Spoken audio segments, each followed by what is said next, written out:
When I was 13 years old, I was told that I was mildly retarded. I believed that for too long, way too long. You see, there was many reasons why I struggled. By the time I got to 8th grade, I had been through 6 schools, 4 relocations, and each relocation was a new language. So school wasn't easy for me at all. When I got to DC for high school, my mother, who spoke 0 English, somehow convinced the principal of a private, prestigious, and expensive school in DC to accept me. My mother wanted me to have the best education possible. So not only was her negotiation without speaking English impressive, the thing is, she also required a discount. I'm talking about a 100% discount. You see, we couldn't afford tuition. We had lost everything we owned a few years before that. My family was threatened with an assassination, and we barely fled our home as a bazooka was lining up to blow us away one morning. And we got to this country with nothing except hope, like many Americans do. The problem was my English was really rusty. And the principal of the school that graciously accepted me was nice enough to customize a program for this 100% discount. They handed me a mop.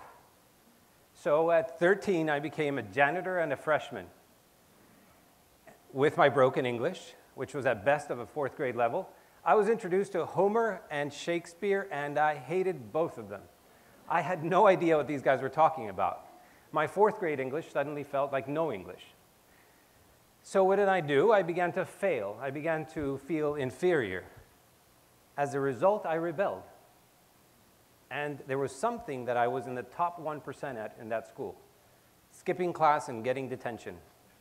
By my freshman year, I broke the school's all-time record for detention. I knew I had talent at something. I just didn't know it was going to be that. So they had me take an IQ test, the result of which was mildly retarded, but socially functional. That was my hope. I couldn't socialize my way into college. So by the time it was high school and I had to go take the SAT, I didn't show up. I just went for brunch and told my family that I did great. I had no options for college whatsoever. My mom again came to the rescue. She still spoke no English. She enrolled me at a community college and she chose my courses. I asked what my brother had studied. They said economics. I said, okay, that's my major, economics. So we got a 1.8 GPA. 1.8 GPA, and I said we, because I plagiarized like crazy. That was the only reason why it was so high. I have no idea what my real GPA would have been. I don't know that there's such a thing as a 0.0, but it was probably close to that. So, the whole point of this is I am intimately familiar with failure, with academic failure. It stinks. It really does stink, and it doesn't have to for a lot of people. Meet Michael. Above average IQ. These are some of the cognitive skills that Michael will rely upon to succeed academically. As you can see, his logic and reasoning is below average, so although he is bright, he will not feel bright when he tries to problem solve. As you can see, his logic and his long-term memory is also weak, so his retrieval won't be at par with his peers. So he won't feel smart when he has to retrieve information. But he's really, really fast. So he's going to be the first one to hand in the exam, but it's not going to be accurate. So we're all unique, like Michael. Meet Michelle. Very diligent, very smart. On average, above average. Auditory processing is weak. Visual processing is weak. What does that mean? Michelle is probably going to dislike reading because she won't comprehend what she reads as she needs to. She probably won't spell very well or like to write, which is unfortunate because she's very driven and very diligent. She will also be last, perhaps, to hand in her exams because her processing speed is slow. These things can be improved. If we don't, she can be derailed. This is precisely why we feel collectively that our school system is broken. That's exactly why, because every single child, every human being is born with unique neurological differences, and we know that. But I don't think we should bash the school system, because it is absolutely impossible for a teacher to develop a universal approach to teaching a diverse group of young minds. We are asking teachers to do something that is absolutely impossible to achieve. We're setting them up to fail. 2 in 3 students in this country read below proficient, as determined by the nation's report card, a study that's published every 2 years. Guess what? It doesn't change. They're evaluated in 4th grade and again in 8th grade. And it's pretty consistent. 69% do not read proficiently. American 15-year-olds are scoring in the 17th globally in math, science, and also in reading. We are the only country in the world, developed or developing, but let's compare it to developed countries, that assumes that drugs are the answer to fixing our learning problems. That's unfortunate because it is unnecessary. The United States, with less than 5% of the world's population, consumes and produces 85% of the world's stimulants for ADHD. So if you believe that to be accurate, you believe one of 2 things. Either the United States is the only country in the world that is capable of accurately diagnosing ADHD, and the rest of the world is inept, which I doubt, or you believe that American children are disproportionately inattentive as compared to the rest of the world. Highly unlikely. So, I think we have decided as a society to change children instead of fixing a broken learning model. We are modifying kids through medication instead of modifying the learning model. Stimulants have increased in sales by over 100% in the last 5 years alone. We've gone from 4 billion to 9 billion. That's huge. Now, there are 3 things to consider when we say we're inattentive. And I'm speaking of ADHD because that's the prescription that we use the most often and the one that increases the most quickly over the last few years. So, inattentiveness is often a symptom of a weak cognitive skill. What this means is that when the brain is tasked, when we task a mental skill beyond its capacity to process that information, the brain begins to release glucose to try to process that. And if we don't do it effectively, we become exhausted. And to protect ourselves from the frustration that I am intimately familiar with, we disconnect, we disengage, and we become inattentive. It's a self-defense mechanism. Sometimes we skip class, and it works really well. There, you can be fully attentive on whatever you want.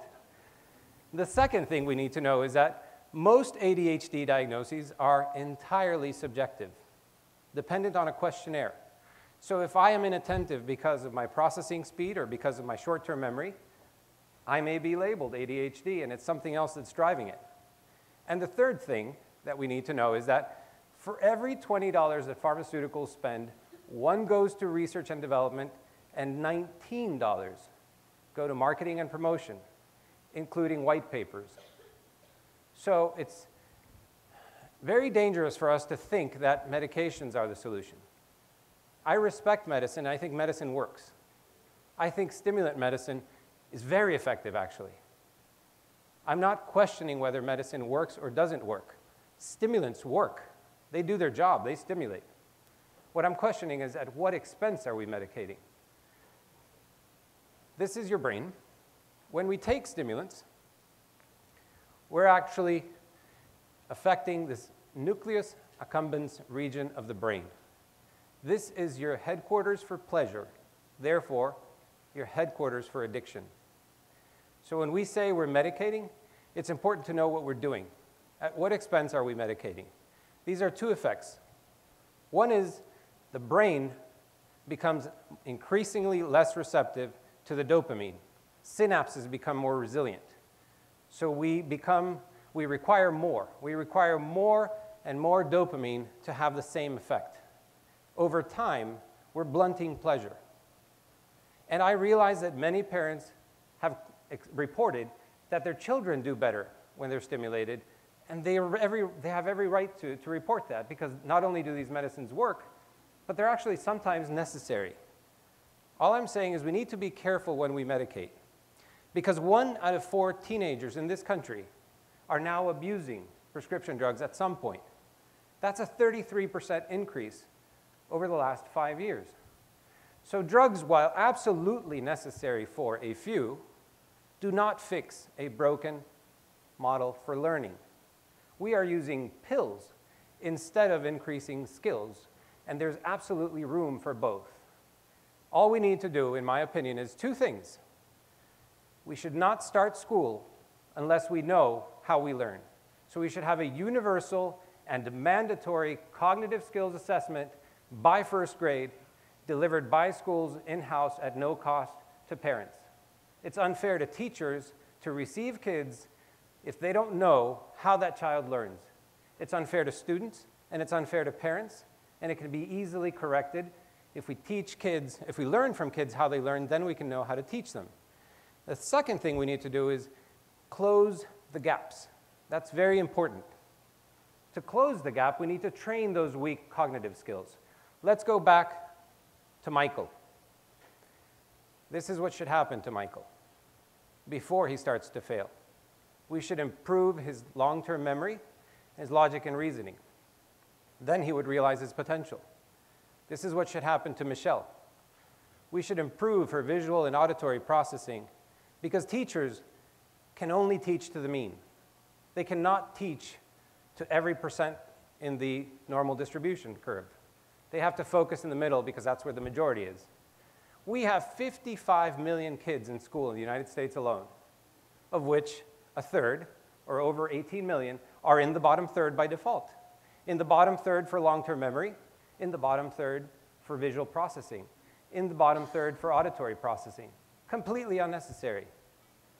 We can train these skills and improve them. I have never found a teacher that will tell you that memory is irrelevant. I've never met a neuroscientist that will tell you that you can't train memory. I haven't seen a school that has a memory class yet, but we rely on it for 12 years of schooling.